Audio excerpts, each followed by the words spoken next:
You're listening to For Better and Worse podcast with Rach and Jeri.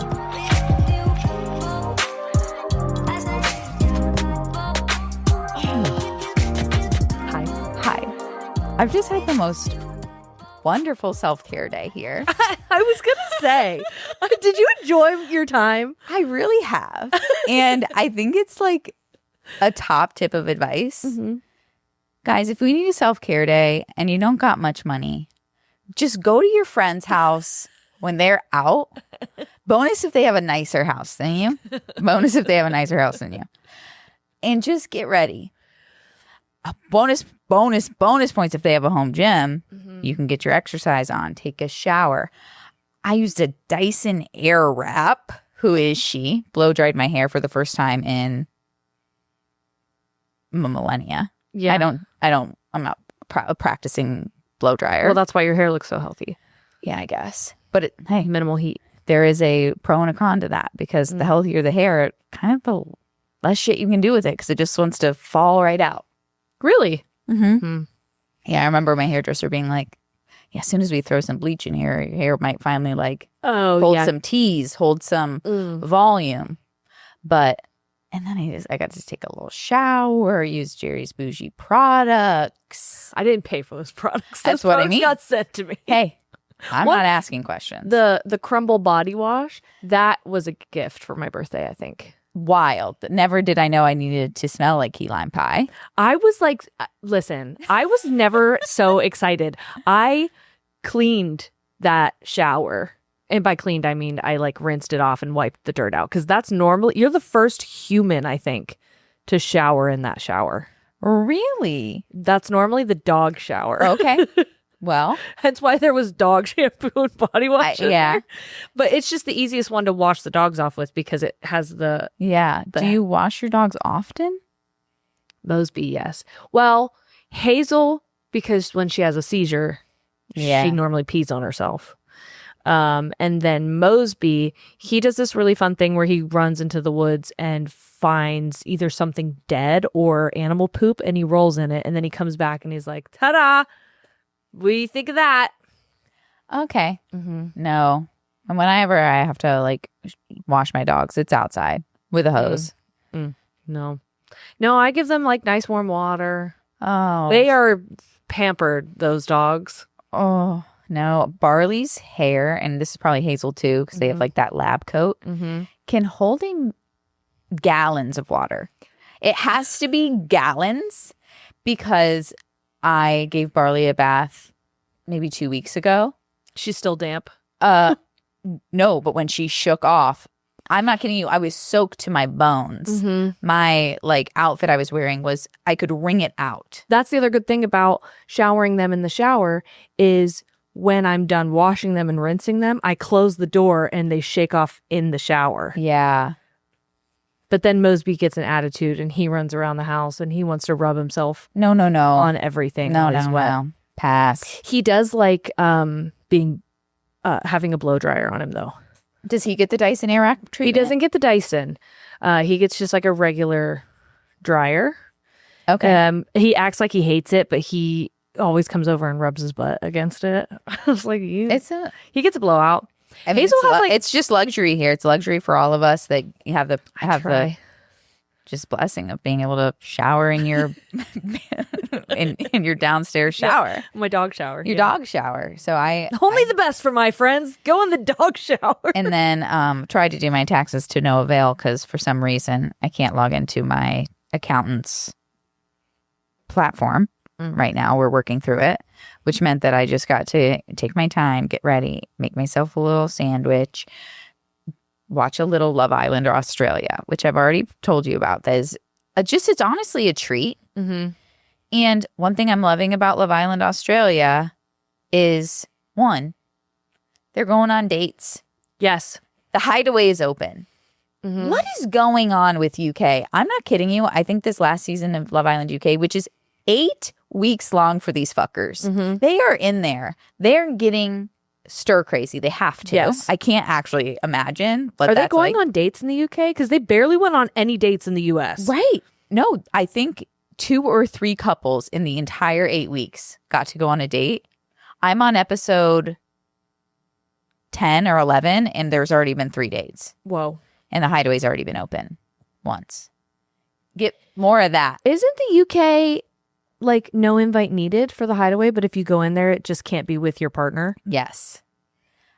Drama. It is a bit of drama, but also how often are people doing that? Not because often. At this point, a lot of people who going on Love Island are going because of it's lucrative. Yeah. It's a business opportunity. Yep. And so I think people are like, I'm not going to go in there and fuck up my business opportunity. Yeah. But also kind of more drama, more publicity, more, you know. And if it works out, hey, no risk, no reward. But on this last season of Love Island UK, only one couple went to the hideaway at night. People will do it during the day because there's like a hot tub there. Oh, yeah. But like, nothing's a secret, folks. No. And I think genuinely part of what must be the psychosis of being on Love Island is they forget that. Oh, at some point, yeah. They all forget about movie night when they're in there. Nobody is acting right. Nobody's acting How do you forget about movie night? The guys, I can't, because I honestly think so many of the guys have never seen a single season of Love Island that they're like, whoa.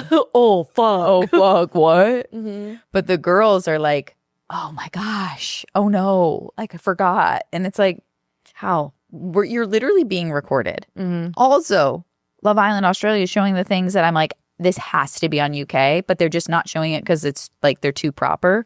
But like people are taking showers together in Love Island Australia. There's also like people just talking and being like, let's go into the dressing room to have this conversation, where in the UK, I feel like there's rules. It's like you can't have any intentional conversations outside of the... Down under, they're doing things dirtier. They're doing things... I mean, they're calling people cunts on live TV. It is like... they say cunt like it's nothing. Like it's nothing. And it's hilarious. It's freeing to say cunt like it's nothing. It really is. So I'm loving it. I'm watching, obviously, last season, which I think maybe I'll be due for a new Australia season. I think theirs is next. Oh, fantastic. So a thrill to be had. But one thing about Hulu is I'm like 3 to 4 days behind. Like when UK would come out, dodging spoilers. Dodging. They're not on my algorithm, so I don't much have to worry about that. Well, you know what is on my algorithm, though? Bejeweled basketball hoops.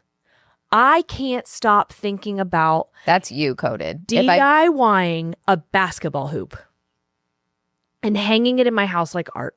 You gotta. I've actually never heard anything more you. The basketball hoop itself, it's the hoop. Is it like a full court size?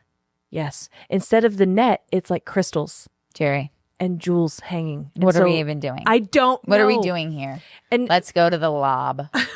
I don't like going there. I don't like going to the lob either, guys, but we don't. Took away Joanne's. There is a Michael's. Not close enough. Yeah, I'd have to drive 30 minutes. To drive 30 minutes to a man. Right. But Michael, I do like Michael's. But I need to figure out how I'm going to do this, because it's at this point a hyperfixation that I fear nothing will remove it from my brain. I just think we need a girls' night, and we all just need to. Because the thing about these crafts, this is what I learned from doing friendship bracelets for your bachelorette party, is thank God I just used Taylor's friendship bracelet stuff, because you buy one kit and it'll last you an entire lifetime. The amount of beads in these things is incredible. And so if you're doing rhinestone, if you're doing a rhinestone kit, I'm sure it's the same situation. Well, I know that they have like yards and yards of beaded string. Oh, so you can just kind of glue. Well, people are making... There is no net. The net is gone. So you're not even... I was imagining everything, like the board itself is bejeweled. No, there's no head. There's no backboard. There's no backboard. It's just the hoop. Oh, okay. Well, then I'm going to have to show you. I mean, I'm excited for you. I love a craft night. That is cute. That cool? That is very cute. I love it so much. I don't know who created it, but I know that the person who did it was like $5,000, and like rightfully so. But like, oh my God, I have to do it like this. They have the backboard is a picture frame. That's so fucking cool. That's very cool. Well, now I have to. Now you have to. Get your craft on. YouTube video coming soon. You're keeping all your stakes in the fire here, girl. You've got 2 podcasts, a YouTube channel. Yeah, and I have been in talks about something additional. What the fuck else are you gonna do? Well, you want to have a baby. Do you remember that? I can't sit still. And now here's the problem. I'm either sitting still or I'm not still ever. Uh-huh. So I feel like I've been stagnant. I feel like I've been a bump on a log.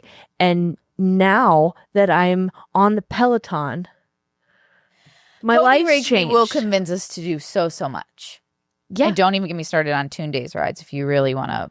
I haven't gone there. I used to ride with Allie Love. I do a lot of Allie Love's rides, but I did do Cody Rigsby, and I had to be like, hey, I have to turn you down a little bit when my kids are here. Yeah. Oh, it's a lot. It's a lot. Yeah. I was like, you can't call me a slut in front of my kids. Right. You're correct, but I don't want them to know what a slut is yet. True. And I was thinking about that term. Slut? I want to revisit what you're talking about in your next new venture, but I was thinking about the term slut and how I'm like, I don't like it. And why can't we just call people horny? You know what I mean? Like, yeah. Because I do feel like I was thinking, like, there was one of the girls on Love Island Australia that I'm like, she is a slut. And there's nothing wrong with them saying that in a neutral way. Like that with girl. Love. Parentheses, with love. With love, you're a slut. You just want to be fucking. That's point blank period. That's where you want to go and that's who you want to be. And that's fine. Yeah. But the support. Like, I'm like, that is genuinely the correct term to use. Horny? Yeah. Like or slut. A slut. Like if you would be like, oh, what's she like? She's a little slutty. Yeah. She's a little like, but what would be the male equivalent? Right. A man whore. I probably. guess. But even then, I don't think that a man whore is the same as a slut. I think... Yeah, slut is just, it's very negative. Mm-hmm. But I think it's just, she's horny. Yeah. Let's bring back that. Let's like, hey. How do you feel about like slut versus hoe? Hoe seems less aggressive to me. Like slut seems very pointed. Hoe feels like I'm in my hoe phase. Which means for most women who say they're in their hoe phase, it means like going on Tinder, going on 3 dates. And it's like, I'm kind of in my hoe phase and maybe you kiss. I've never had a hoe phase. No, we wouldn't. No. No. We're monogamous ass bitches. Yeah. No, right now we look like we teach Sunday school at like one of those funky Christian new age ones. Churches. I've been told this before. I've been told one of the most probably accurate descriptions of my style is a kindergarten teacher with a dark past. Yeah. And I'm like, a kindergarten teacher who I gotta raise cigarettes. up my hands and say, yeah. That's accurate. Accurate. Sure. That's true. But okay, back to this venture. I'm not saying too much about it, except I'm buying a lot of board games. My worst nightmare. My worst nightmare. Nothing worse than a board game. What are you talking about? I just played this game called Ransom Notes with Sierra and Nicole on a Patreon Live. I bet and you it did. Was so funny. It was so much fun. My brain does the go away thing. My brain is already going to the go away place. Do you understand? Can I tell you what Ransom Notes is? You can try. Okay. So little tiny magnet words. Okay. There's a bunch of them. You just take a handful, pinch, put them in front of you, lay them out. You just have it's like Mad Lib, but just a bunch of different words. Okay. Okay. You have a tiny metal plate. Flip over a card and it says, I'll read you one. The one I took a picture of says, carve a phrase into your tombstone in advance. Then I set a timer for 1.5 minutes. And out of the words that are in front of me, I have to piece it together to make what looks like a ransom note. Okay. And then you read it. So this is supposed to be what's on your tombstone? Yes. So on my tombstone, it should say, slay friend, no pressure in world today, 'cause life end. See? It's fun. Yeah, that's fun. Sierra's was like, she was wet. Big hoe. And then Nicole's was like, woman of chaos. She gone. Or something like that. So you get the prompt before you make the ransom note? Correct. Okay.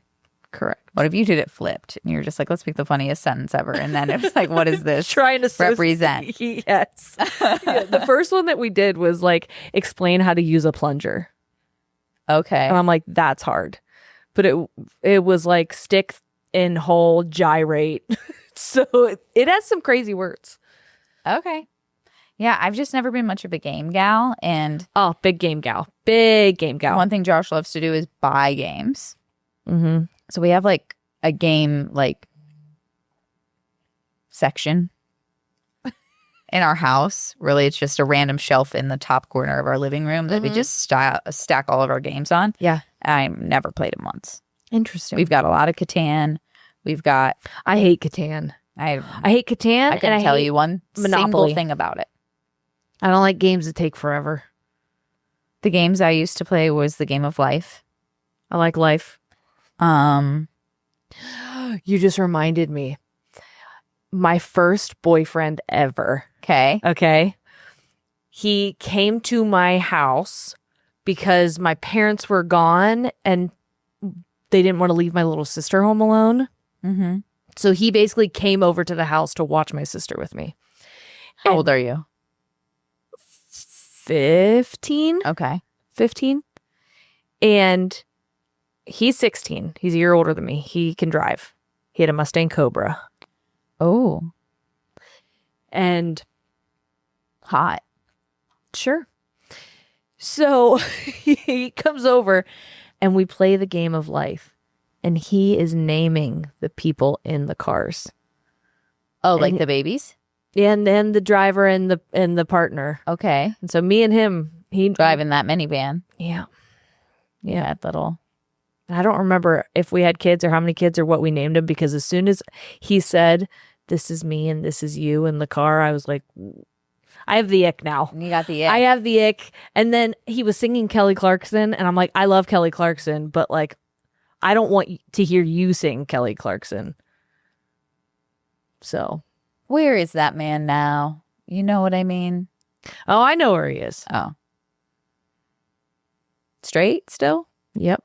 Oh, just a Kelly fan. Mm-hmm. I think he's married to a redhead. Oh. Left an impression You left a strong impression. Left an impression. You imprinted. Yeah. Can't blame him. Can't blame a guy for being obsessed. Yeah. Anyway, I'm about to go on vacation. That's exciting. When this comes out, I will be potentially fighting for my life at an airport with 2 children. Have you taken both girls on an airplane before? No, I haven't taken any girls. Oh, yeah. No because children. You're still navigating how to travel with all of the equipment. Yeah. Apparently, it's supposed to be easy. Yeah. She's got a disability and you just bring the stuff. You're like, help. I know. I'm more just worried about the general vibes and behaviors with toddlers on a plane. I mean, I just naively have been thinking like, oh, I got these portable DVD players. Like Elsie's just going to lock in on a show. Mm-hmm. But my friend Raquel has told me that that's never worked for her. And I was like, my kids were locked in on their own thing. Okay. If that makes you feel her daughter and Elsie are very similar. So like they both are TV gals. So kind of was like, oh no.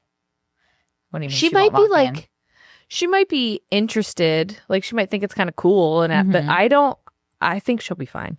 Yeah. Piper's, so I'm just worried. She's not going to want to. She's not going to want to. Yeah. And I'll leave it at that. The only thing that I tried to prepare my kids for, and obviously mine were a little older than yours are going to be when they had their first plane ride, was like the ears. Like your ears are going to hurt. Yeah. Elsie's never had gum before, so I don't know if she's going to understand that. Yeah. So just getting them to eat snacks and stuff. Mm-hmm. Or yawn. Oh, yeah. I can't open my jaw without it clicking. That's one of my issues with my hypermobility is my joints are loose. Mm-hmm. So every time I go to the dentist, they're like, does your jaw always do that? And I'm like, yes. Yeah. When I eat pizza, it's so loud in my ear. Ew. If it's like a thicker crust, yeah. Yeah. I wonder if you can hear it on here. No, I can't hear any of that. You can't hear that? Oh, I heard that. Yeah. That's Can you hear it when you eat? Yeah. I like eat a if lot I'm of soup. if I'm chewing something where I have to open my mouth up pretty big, like a burger, it's just in the initial. It's not like every chew. And this is insane to say because I'm like, it's something that's been happening. I don't even know if I've told you this for months now, is I have either started probably my first ever compulsion or it's a medical issue that we're trying to figure out, but I can't stop popping my ears. Interesting. Since like April. Popping them as in like when you're coming down from a plane? Whoa. I do it compulsively. And it's not good. It's drives me kind of crazy. And I fear I'm also now in this stage because it's been going on for 3+ months. Where it's like a habit. Where I'm like, sometimes I don't even know I'm doing it. Yeah. And Josh has to be like, Rachel, I see you doing that. That's me with picking my arms. Brady, his hands are so big. He will cover my entire like shoulder, my whole bicep area or tricep area because I will just pick. And so if he sees me doing it, he just sticks his hand on my arm to try and I remember like exactly when it happened. I was on my way back from Meredith's and like she lives in like kind of a hilly area. Yeah. So like I think my ears popped and then I just started popping them. And then I'm like been driving for an hour and I'm still doing it. It's bonkers that you can like just on command do it. I've never heard of someone being able to pop their ears on command. Well, it unlocked this memory in my brain of like, I used to do this as a kid. Oh no, it's like a stim. Yeah, something like that. But I'm like, I'm not enjoying it. Yeah. Like it doesn't feel good. And like I'll see myself like editing the podcast. I'm like, oh, I'm fucking doing it. And I don't even know I'm doing it. Really? So I did get put on Flonase basically to see if it's like an ear, nose, throat thing. Yeah. Because even if I like plug my nose and blow, my ears won't fully like pop. So actually I'm kind of excited to get on the plane. I hope I'll get maybe some sort of a good pop like release. Yeah. But talking about popping is honestly making my skin crawl because anytime I talk about cracking knuckles, and I know that's not what we're talking about popping, but cracking, popping, it makes me want to pop everything in my body. Like it makes me want to crack everything, like my hands. But I've been trying to crack my neck this whole time. Also, my ankle can pop in and out of place, and so this whole time I've been like trying not to do that. I was talking to Jess about it because she has OCD, and so and she has had like her therapist diagnosed her with that and stuff. And I was like, if what it's like to have like compulsive OCD is just always having to be consciously aware of something that you shouldn't do, get me out of here. Yeah. That is horrible because it's one of those things that like I can stop myself, but it's like I have to consciously think, don't do it. Well, even right now, like I am I'm cracking all of my fingers, and it's because it's so weird to explain, but it feels like my joints are like locking, like they're being cemented. And so when I actively stop myself from doing it. Yeah. And I just have to be like, the car is a big trigger. Do it every time I'm in my car. I do notice that when I'm more stressed, I do it more. So it's really weird. I'm not loving it. So. Do you want to see my ankle? That's what everyone does when they see it. What is that about? I don't know. It just slides in and out. My hips do it. My shoulder does it. Does that make you more or less prone to injury? I don't know. I've never broken a bone. I have sprained my ankle. Not this one, the other one. But Mosby, stop licking. I remember when I would play basketball, like it would slide out of place sometimes. So like my coach would be like, why did you throw the ball that way? Or why did you shoot that way? And I was like, I didn't mean to. Got a trick ankle. Yeah, my fucking shoulder slipped out of place and my arm did something wonky. But sometimes I'm more prone to like having pinched nerves because if it's sliding in and out, no. then yeah. So sometimes Tie me out of his pinched nerve. yeah, my muscles are working extra hard to keep my bones in the socket. Yeah. And so I get sore or I'm really tense a lot easier. But it is why I can do the splits because being hypermobile just means my body moves. Yeah, more. you can drop it down. Drop it low, girl. Drop it low, girl. But that's why I can also. Okay. And in church, I used to flip my thumb around. No. And I would sit there and see how long it would. Were you also the type of kid that would flip their eyelids inside out? No, I never understood that, but I can shake my eyes. Okay. No. Yeah, I do it for my kids. They'll get up real close to me and I'll shake them. And they're like, well, that was weird. Don't do that. Ugh. But we've never been on vacation with the girls before. That's exciting. Yeah, both girls. We've never done a trip like this. So I think before now you don't need to. I think it was fine to wait. Yeah. Part of me feels like if you're the type of person that like isn't intimidated by traveling with a kid, fucking go do it. Have 1,000 babies. Do it, because I have been like, it genuinely took me 6 months to like, or maybe longer, to go out of the house with both kids. I just like wouldn't do it. It just felt like 2 under 2, like Elsie still had a nap schedule, Piper has a nap schedule, like this, that. And it felt just easier to just be like, I'll grocery shop at 10 p.m. Thank you. I'll order the pickup. No. And Walmart will get my order wrong every single time. Every single time. And all of the fruits and veggies they pick out will spoil in 3 hours. And it will. Yep. But when I actually started, like when I was home with them in January, and I was just like, we got to get out of the house. And we'd go to the store, and wouldn't you know it, the more you expose your kids to these environments, the world, the better they do in them.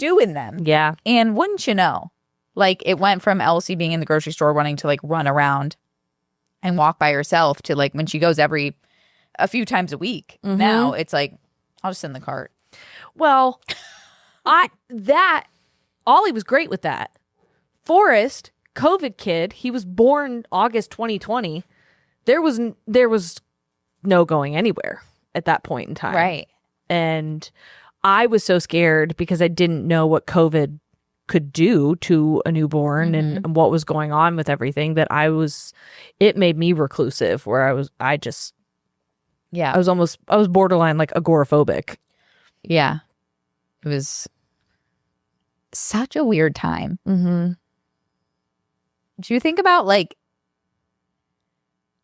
sometimes I think back at COVID and I was like, was it that serious?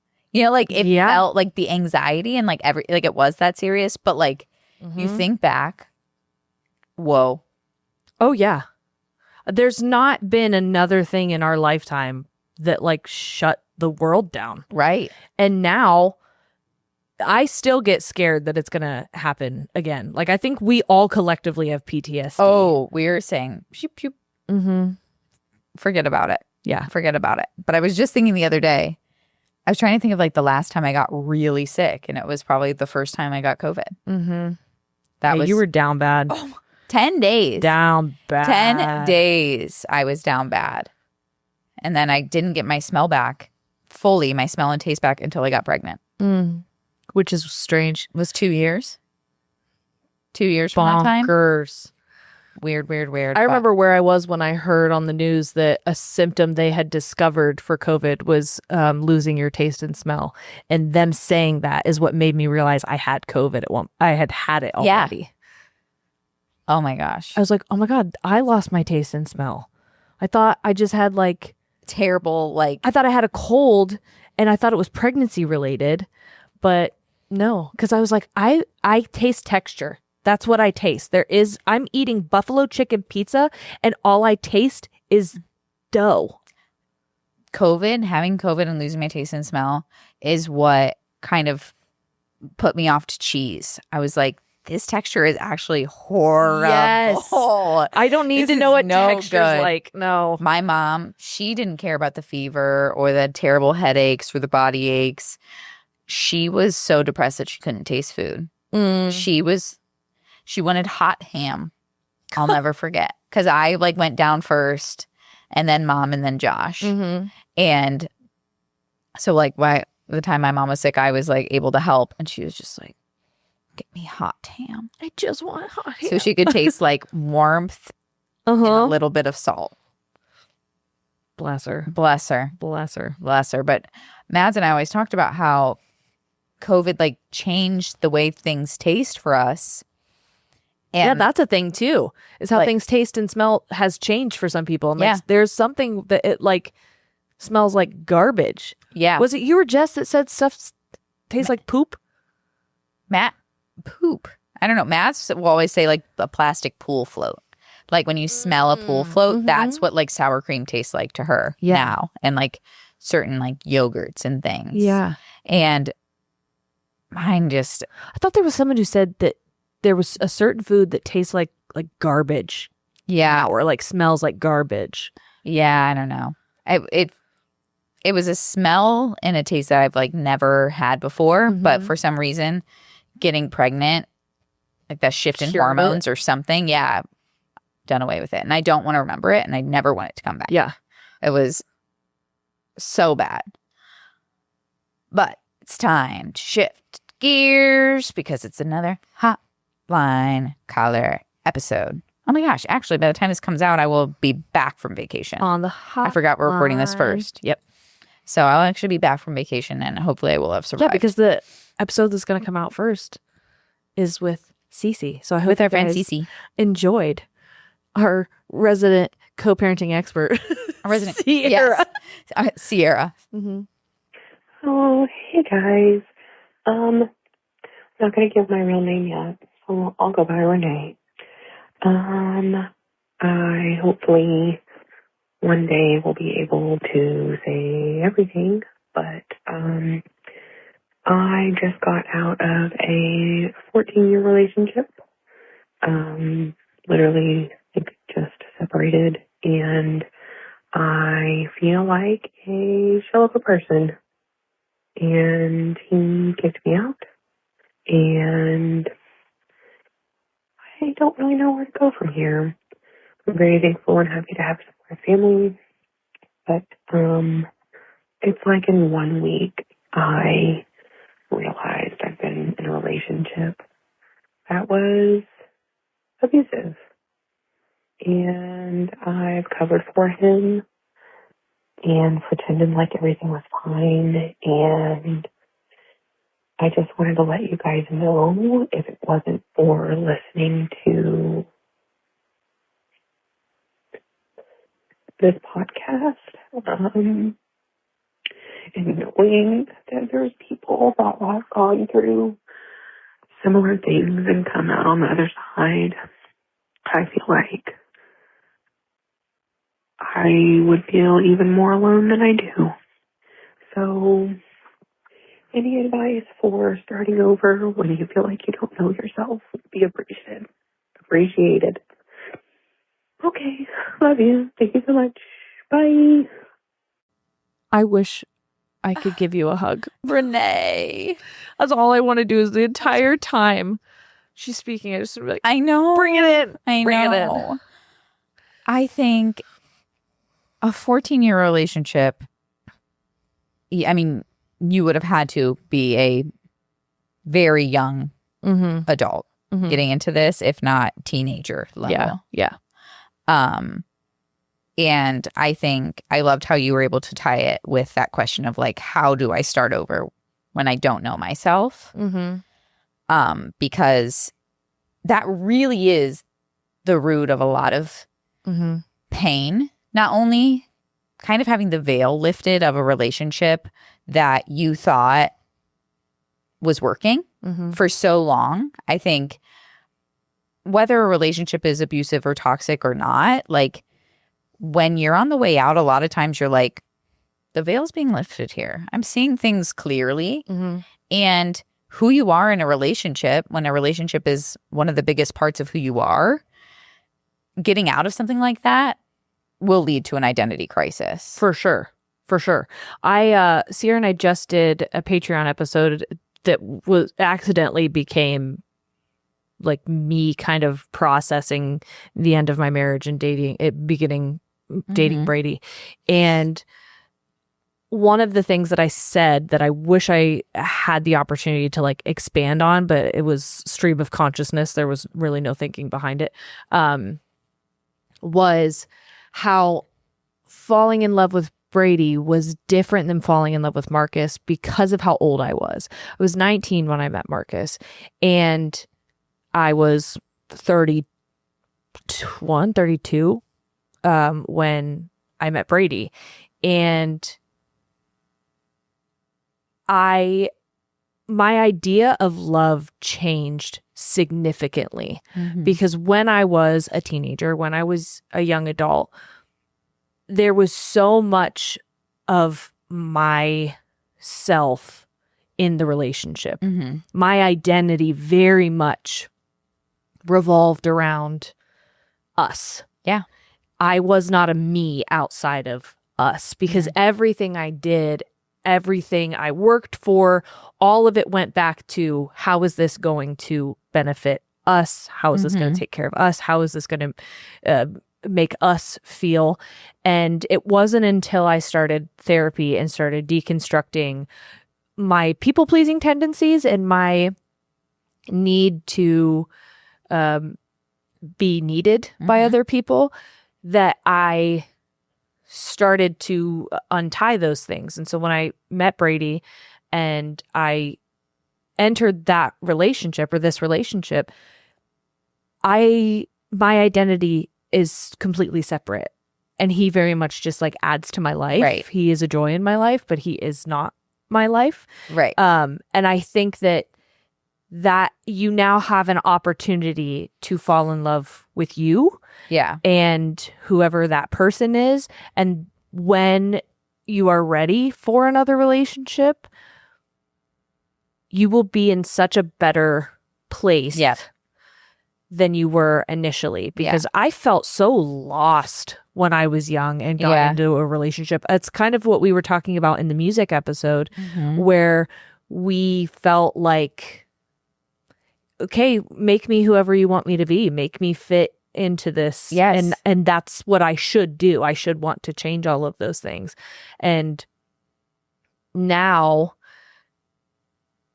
getting out of a 14-year long relationship, because that's how long my relationship was when I ended my marriage, and looking back on things with fresh eyes. It's almost like when you look at a painting up close and you see all the individual brush strokes. And then you zoom out and you're like, oh, this is a full portrait. Like I couldn't see the forest through the trees. Yeah, that's a good way of putting it. And now I am looking at it and I'm needing to process everything that I experienced and maybe didn't see for what it was in the moment. Yeah. And I think that doesn't mean that you did anything wrong at all when you got in that relationship. Like I was thinking when you were saying like you were building your life and of course you were putting Marcus into that. That's normal. Like when you're in your early 20s and maybe you're in college or you're, pursuing your career, it's normal to pursue home ownership, where you want to work. And then if you're with someone at that same time, that makes sense. You think you're just being considerate. Right. And it's almost impossible when you're in a relationship, when you're young and you're building your life, to not have that level of codependence. Yeah. I always say that like documenting weddings, the most significant or impactful weddings or films that I've made have been for high school sweethearts that waited until they were 30 to get married. Incredible. Like in a way that I would never have done that. If I decided I wanted to marry my high school sweetheart, I would have been married at 21 or 22. Right. And then where else would I be? Right. like it would have I'd have rushed toward that altar. Yes. And some say we did anyway, even though they weren't our high school sweethearts. Yeah. We did anyway. Probably would have ended up in the same place for different reasons. Yeah. You know, I'd probably still have gotten divorced if I married my high school sweetheart, although I love him and care for him, you know? But the codependency that happens so naturally when you're young will set you up for when or if you break up, an identity crisis. Yeah. But in a way, that can be such a freeing and cool thing. You're not going to see it that way now. And truthfully, like, well, there's Renee, a lot of grieving that has to I happen. live with a Renee, and her name's TayTay. I live with a girl who was in a 7-year relationship. They were only married for a year and a half before her wife left her and said, I don't love you anymore and I don't want to be with you. And, you know, at first she was like, it came out of nowhere. And then unpacking what that was is like, oh, I guess we didn't have a healthy relationship. And it was because she didn't have her own identity outside of that. But she was 19 when they got together.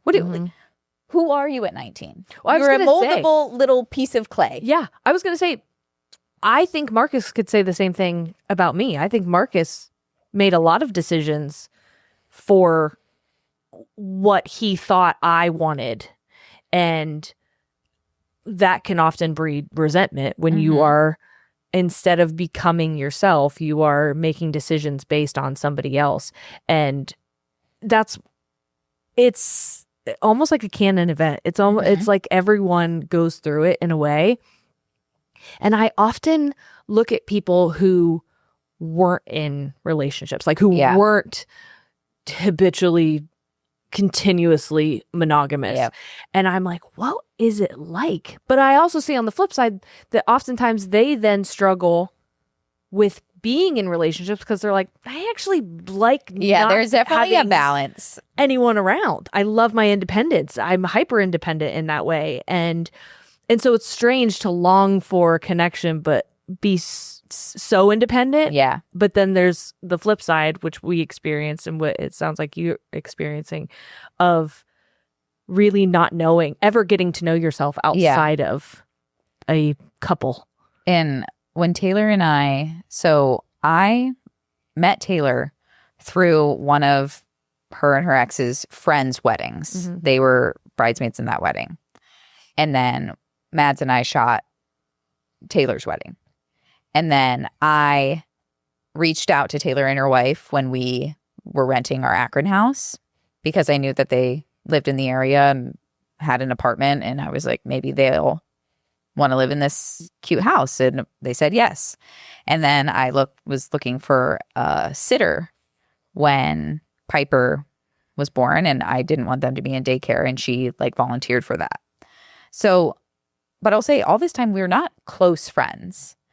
And I will argue that like one thing that, and I've said this to Taylor before, but her like ex called me when she was like, yeah, I'm officially going to leave Taylor, and, you know, talk to some of her other friends. And they were like, well, at least she has you. And I was like, at the time, I was like, I'm like her employer. I barely like know her, but I think it was because she barely knew herself. Yeah. Her whole identity was wrapped up in this relationship, and the goal in that relationship to be a mom one day. And then it's like, okay, we're stripping all of that back. Who are you? Right. And if I could go back and have a relationship with Taylor where I felt like I could be honest with her, which I feel like is where you're at, do not just latch on to the nearest log you find. Do not just latch on. Like, I know it feels like you are in like uncharted waters and it feels like too much responsibility and unknowns. But I think Taylor, because she was so uncomfortable being alone, and she is a great partner. She likes taking care of people. She's so intentional. Like, there are certain personality types that thrive in relationships. But she had never been in a relationship where she wasn't completely overshadowed. Yeah. And so she, you know, initially was just latching on to whoever she could find. Yeah. And every time I'm like, get it together. You're still getting yourself in the same situation. You're getting yourself in the same situation, different fonts. Yeah. And some of the people were perfectly fine. But like, you're not in a place where you know yourself yet. And it will be a completely different relationship and a completely different ball game when you know who Taylor is, or when you know who Renee is. I think that it's also very scary after experiencing arguably a rejection, because it can feel like if you don't love yourself, which I would venture to say, like, it's hard to love yourself when you don't know yourself. Not that you can't have confidence or XYZ, but like to really love yourself if you don't know who you are. And I think when you have experienced rejection in a way, it can be like, am I not lovable? Right. And I would encourage you to look at your friends, look at your family, and see if you can see things that you love about them in yourself, and see how lovable you are, how wonderful you are to have as a friend, as a partner. Just be in someone's circle so that you can enjoy your company as much as the people who are around you enjoy your company. Yes. And once you're able to do that, I think it will be so much easier for you to not feel defined by that rejection. You are going to have to take as much interest in yourself as you would getting to know a new person. If you were going on dates and asking the questions and figuring it out. And it feels like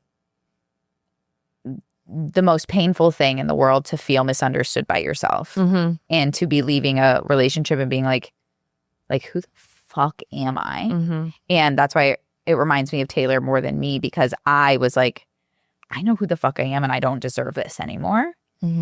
But like Taylor being left and then figuring out, and like the beautiful thing is, it's been 1.5 years now since, you know, Taylor's wife left her, and she's finally getting her dream job.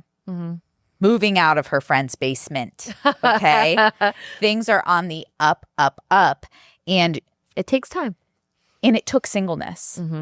In that situation, it took a period of her being alone, which can feel like the scariest thing in the world. Especially if you have only really known adult life with someone. And someone who was toxic. Yeah. Because Taylor really, truly, still, I would argue, does not know what a healthy relationship it feels like for her. Completely change your brain chemistry being in a toxic relationship. You said that you believe your partner was abusive. I don't know if that means physical, emotional. I don't know. But like controlling behavior. Yes, probably some of that. That can change your brain chemistry. It can change how you view yourself. It can change how you view the world. And I would just really encourage you to pull back on those windshield wipers and clean it off. Clean it off. Because the way you were viewing the world, the way you were viewing yourself was distorted because of all of the shit that you were having to go through. And it's weird us being on the other side of this, because I hear this story and it's like my heart like breaks for her, but I'm also like so excited. I know. Like, how fucking cool are our lives now? Like, I know. That's how I feel whenever people tell me that they got diagnosed with ADHD or with OCD or depression, anxiety, panic disorder. When they tell me, I'm like, oh my God, congratulations. Right. Congratulations. Or when someone tells me that they are getting a divorce, I say congratulations, because your life existed before this person. It's going to exist after, and you will be the center character of your life. Yes. Maybe for the first time. Because if you're going from childhood, and I feel like a lot of our childhoods were not revolved around us. Yeah. Even in a happy family. Parents and their needs came first most of the time. That was that generation. That was that generation of like, kids can be seen but not heard. Yeah. Like, it was just fuck them kids. Fuck them kids. Generation of fuck them kids. But also, please, please, please, kids, do every single thing to look positively upon your gracious, loving parents that can do no wrong. That was just like our time. But like, you get to be the center of your own life. Mm-hmm. And that is honestly such a gift, because if parenthood is something that you want in your future, it gets right ripped from you. Mm-hmm. And then you go through a new rebirth. And if you have to like tell yourself that your life is a movie and you're the main character, do that. Do that, because how many movies have you watched where the main character goes through some fuck shit and like you follow them and they have this story arc and they have joy and they have sadness and they have connection and they have loss and gain and just a range of life. They experience life, and you viewing this in a movie sense are so in love with that character and you're in love with their story and you're happy for them and you get to experience that now. You are this main character in your own storyline and it just started. Yeah. It just started. Yeah.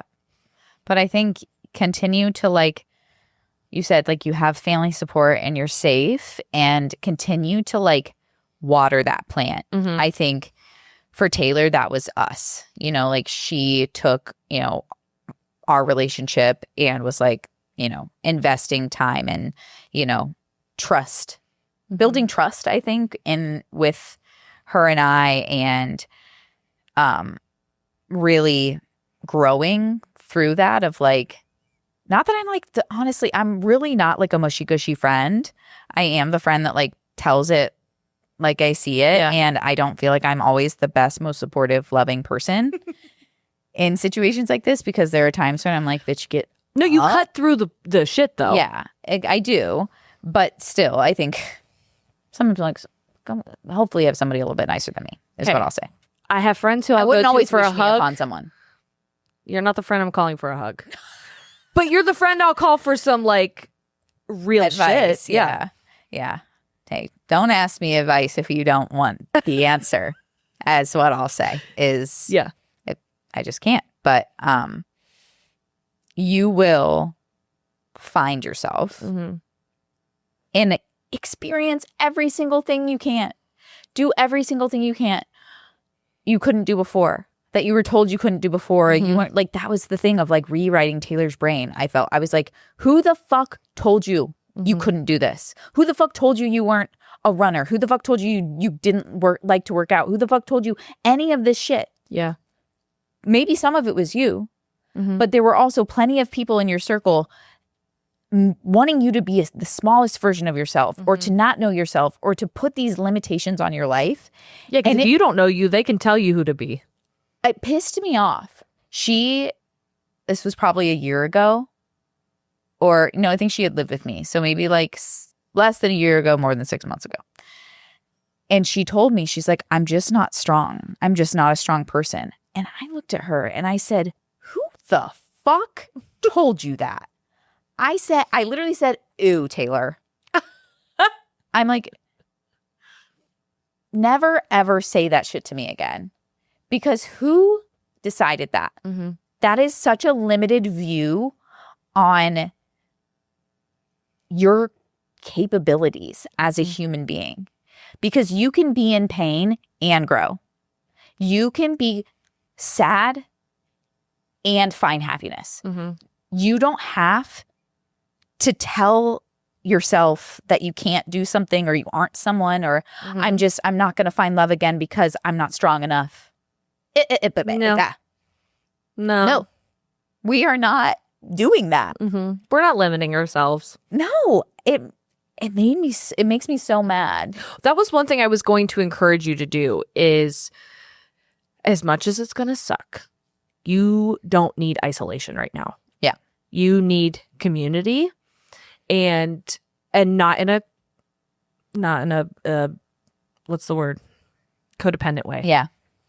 Not that's what I said, on to like someone. Water those plants that already exist. Yes. With your family, siblings. Make a night where you have a game night with someone, or you go and get coffee on this day, or you go to the bookstore and browse. I don't know, whatever the fuck your interests are. Yeah. Go and do those things just to get you out of your house. Yeah. Get you out of, make your own routine. And even if it's simple stuff like hey, Taylor, this episode is for you, dedicated to you. But one of the things she started doing was taking herself every like Sunday or the day she had off at the time, she was going to coffee shops. She didn't know a whole lot about herself, but she knew she liked coffee. Yeah. That's a good place to start. So it was just finding a new coffee shop and trying it out. And it can be that simple. And yeah, join community and use this time also to explore boundaries with new people. If you make a new friend and, you know, they invite you out somewhere and maybe it's not something you want to do or whatever, like practice saying no, practice saying yes. Like it is such a delicious time. Yeah. It really is. Like, it is the most delicious time wrapped in the ugliest wrapper. oh, But once you get past that wrapper, it's so good. it's so good. And that doesn't mean it won't hurt. For sure. For sure.